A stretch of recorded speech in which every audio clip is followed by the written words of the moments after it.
Sorry to disappoint you, ladies and gentlemen. I am not the drummer for great 80s band Night Ranger. I am, in fact, Ray Flook, television beat writer for Bleeding Cool. And I think, as you can tell by what I'm rocking here, I'm here to tell you what I thought about YouTube Red's Cobra Kai, their Karate Kid continuation series, taking place 34 years after the end of the original film. We're talking original film, folks. We're not talking the Jaden Smith, Jackie Chan thing that I know I choose to forget. No, we were talking the sequel series to the original, starring Ralph Macchio and William Zabka, and whether it's worth the time. Was 34 years worth the wait? Spoiler. If it wasn't worth the wait, there's no way I'd be wearing this right now. I actually enjoyed the series on a number of levels, more so than I thought. I'm in the interest of full honesty, I went into this expecting more of a smile, cheesy nostalgia trip. I'm not saying I was expecting like the way Netflix brought back Full House, but I didn't think it was going to be the kind of series that I got, especially 2 episodes in. Now, again, for those of you who've seen my reviews, you know I'm open and kind to series when they first start. I try to apply the 6-episode rule to see where things are going. So we're only a third of the way through since we only saw the first 2 episodes, but so far a very, very strong start.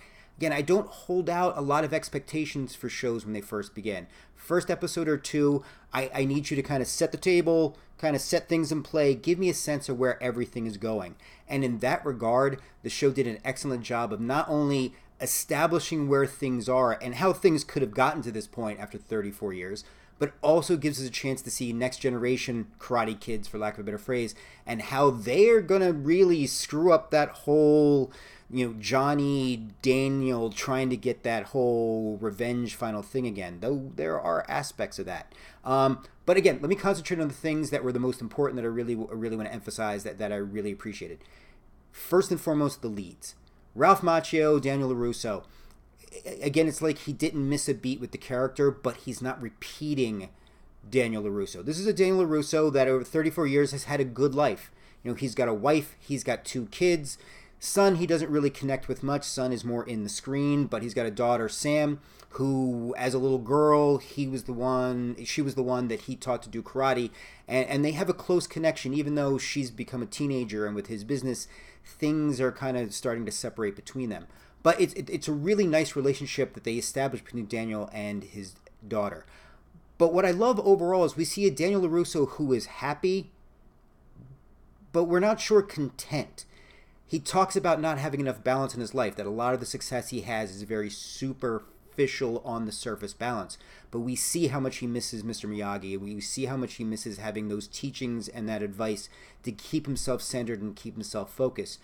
Because interestingly enough, what we're finding is that Daniel's daughter, Samantha, is starting to pal around in typical high school fashion with the same types of kids that used to beat Daniel up when he was young. And there is a realization that Daniel gets towards the end of the 2nd episode that Johnny has to give him, where it's like, okay, maybe things aren't exactly how they were. Maybe the dynamics aren't exactly as they seem. But what's interesting is that as much as Daniel dreads the idea of Cobra Kai reopening, I think Ralph Macchio does an amazing job of seeing, almost in a guilty way, especially at the end of the 2nd episode, like, okay, it's on. I got this fire back. Maybe it's time to blow off the dust in the practice area. Maybe it's time to get the skills back up into play. So in a sense, Ralph Macchio does an excellent job of like, look, I don't like this. I'm against it. I'm going to fight it. But wow, I got something to fight. Wow, I got something that's a little off. Wow, I got something that's kind of light a little fire in my overall life. Now, where that ends up leading and how much of fire that leads to, we're not quite sure. Because Johnny's a lot more of a character than he used to be. And I give a lot of credit, and this is who the series is about. It's about William Zabka, who wears the 34 years on his face. Comedically, he is on point. But it's the tragic little moments that we see. His interactions with his stepdad in the very beginning, played by Ed Asner, who I was not expecting. That was just a great, amazing surprise. But we see his stepdad as the reason that he gets the money to be able to open up Cobra Kai. But even the way he gets the money, it's just one more time where Johnny kind of swallows his pride. And even his stepdad is just more or less buying Johnny out of his life more than anything else out of respect for his mother. Johnny has lived the 34 years since that loss hard. He is a time-traveled man who still thinks, talks, works, and exists in the 80s. From his car, to his drinking habits, to how he approaches women on the street, to the way he talks to his students.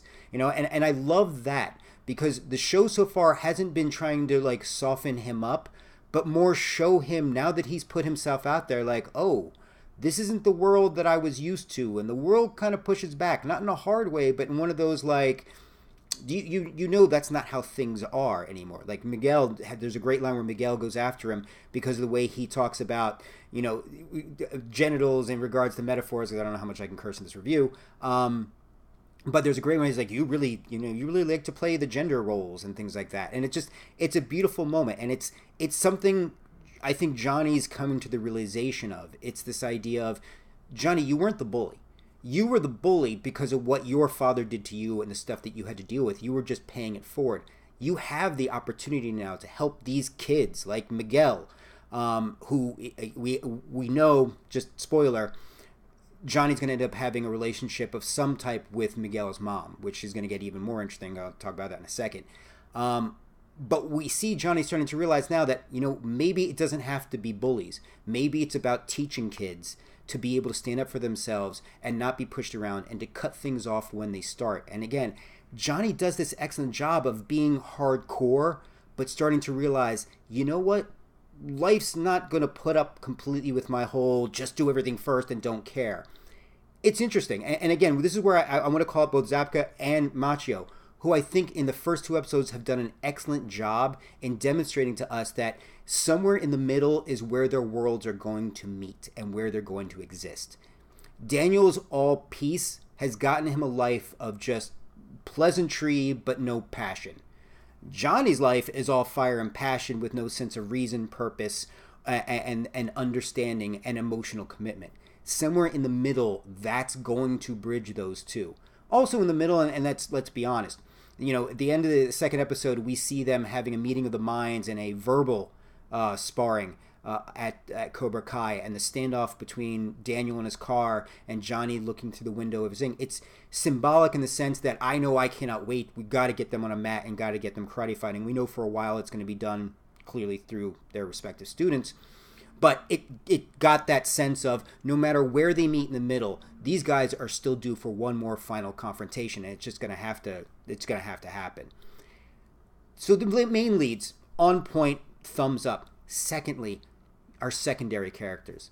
Sam, and I want to make sure, Mary Mauser, Daniel's daughter, fantastic. I love the relationship they have. She seems legitimately torn between wanting to be popular and feel like she belongs in high school, and wanting to be right and decent to the people she cares about. She's not annoying, just the opposite, actually. She really comes across as a genuine, legit teenager, and the interactions between her and her dad with Ralph Macchio, I think, are just really, really priceless, and I hope they move in that direction. But I also would like to see how those two will handle some serious conflict, because that's going to be coming down the road. Because Sam is interested in this guy. I'm completely apologize, forget his name. But essentially the main guy that Johnny beat up when they were messing around with Miguel. But I think she might also be having some kind of beginning interest in Miguel. Miguel, however, just is like enamored with her. So now you've essentially got Daniel's daughter, and possibly with Johnny's surrogate one-step moved stepson, I guess you could say, potentially bridging the Romeo and Juliet type concept. So, and Miguel, that goes without saying, Miguel's just a fantastic character, and we see the potential for him to evolve as a character through these episodes. He's got a mean streak in him. He's got a nastiness that's in him that exists, and I cannot wait to see down the road when that starts to show itself. Hopefully in a very good defensive manner, not in the old school, Johnny type of way. But let's also not forget Bobby and Tanner Burnham, and I'm sure I messed that up. I did not expect this, that he's actually Johnny's son, and we hear a reference to it, and the kid's around 15 or 16 now.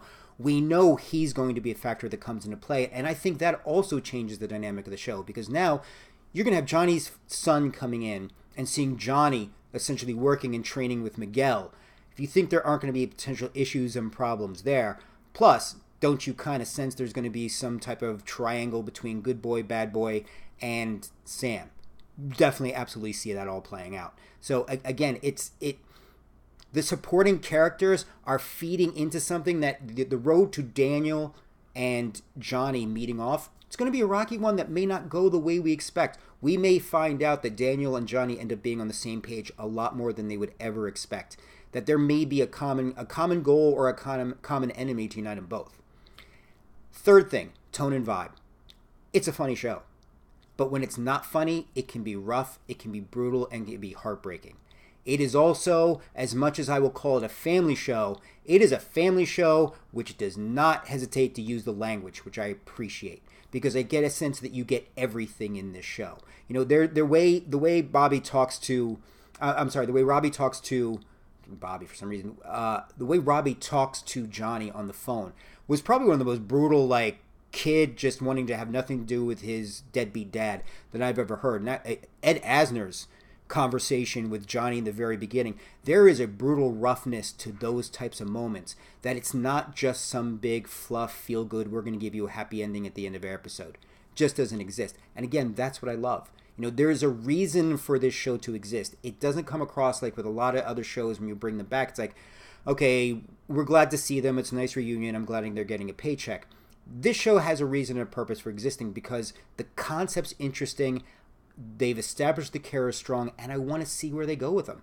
That's everything and more that you would expect from the first 2 episodes of a series like this. It does an excellent job of getting you up to speed if you need to be reminded or reacquainted, but it also does an excellent job in introducing new characters that get you in and set and ready for the long haul. So all in all, I got to say, Cobra Kai, excellent. First 2 episodes, when you get a chance to see them, please do. YouTube Red, if this is going to be a sign of the type of program they're going to be doing, this could be a tentpole series for them. Because again, I think it just hits on so many levels. It hits older crowds, but you're also going to be hitting the younger crowd too. So all in all, I'm really glad I got a chance to see it. I thought Cobra Kai was a huge success. I'm looking forward to seeing the rest of the series, but I would strongly recommend you guys to really, really check it out. It's more than just a nostalgia trip, though it's that. It's a nostalgia trip and also a bridge to an entirely new set of storylines that could be very, very interesting and fascinating too. So finger crossed, I'm really looking forward to it.